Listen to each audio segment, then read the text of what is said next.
கேரளாவில் போலீஸ் ஆட்சி நடைபெறுவதாக கூறி முதல்வர் மற்றும் உள்துறை அமைச்சர் பதவி விலக வலியுறுத்தி கேரள மாணவர் சங்க உறுப்பினர்கள் போராட்டத்தில் ஈடுபட்டனர். ஏற்கனவே கேரளாவில் இளைஞர் காங்கிரஸ் தலைவர் சுஜித்தை போலீசார் தாக்கிய விவகாரத்தில் காவல்துறைக்கு காங்கிரசார் கடும் எதிர்ப்பு தெரிவித்து வருகின்றனர்.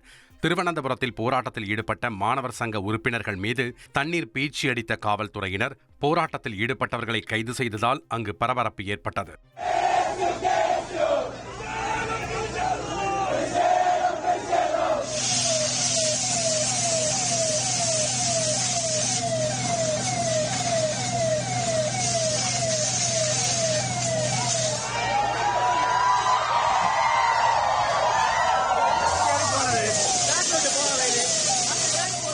பிரான்சில் அரசுக்கு எதிராக அந்நாட்டில் பல்வேறு இடங்களில் மக்கள் போராட்டங்களில் ஈடுபட்டு வருகின்றனர்.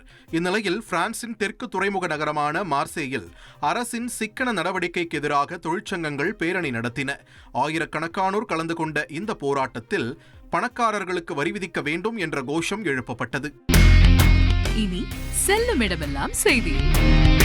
தந்தி டிவியின் வாட்ஸ்அப் சேனலை ஃபாலோ பண்ணினா செல்ல இருக்கும் இடமெல்லாம் செய்தி. இதோ QR கோட் இப்பவே ஸ்கேன் பண்ணுங்க, ஃபாலோ பண்ணுங்க.